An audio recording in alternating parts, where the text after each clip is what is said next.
Hello दोस्तों, आप सभी का पीएचपी क्लासेज में स्वागत है। आज अपनी सेकंड क्लास स्टार्ट हो रही है, तो चलिए अपनी क्लास को स्टार्ट करते हैं। देखो आज अपन देखेंगे संगामी रेखाएं।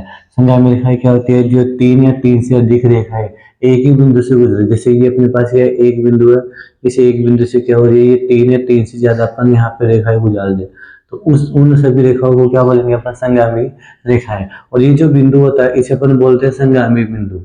ये अपना बनता है संगामी बिंदु।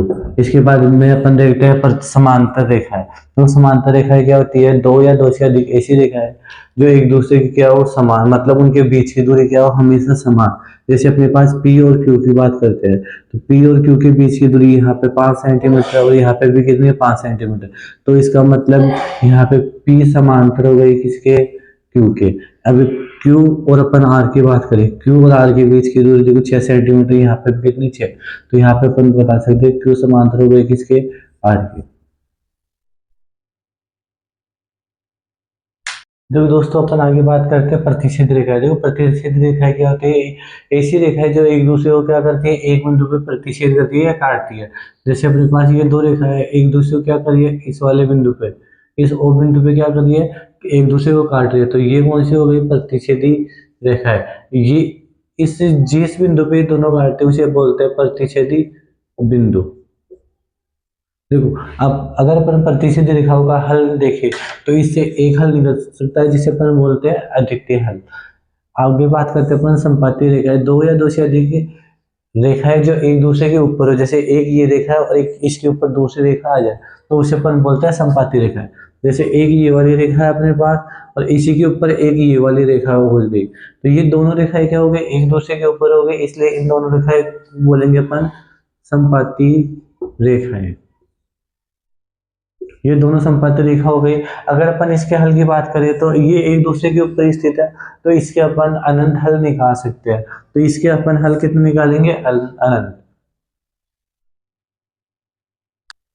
दोस्तों आगे देखते हैं अपन कोण। देखो एंगल, एंगल दो किरणों के मध्य जो आकृति बनती है उसे क्या बोलते हैं? अपन एंगल बोलते हैं। जैसे अपने पास एक किरण तो ये हो गई और एक इसी किरण के पास से दूसरी किरण निकाल लूं, तो ये दो किरणें हैं, इन दोनों किरणों के मध्य जो आकृति बनी है वो कौन सी बनी है अपने पास? कोण की। तो कोण को अपन किससे लिखते हैं? थीटा से लिखते हैं। इसे ही बोलते हैं थीटा। ये कोण को प्रदर्शित करने की क्या होती है? एक इकाई होती है। देखो प्रदर्शित किससे करते हैं? थीटा से करते हैं। अब भी वही क्वेश्चन आपके लिए कि कोण का निर्माण हुआ है रेखा से, किरण से, रेखाखंड से या सभी से। ये सभी आपको बताना है, ये सभी को बताना है कि ये वाला।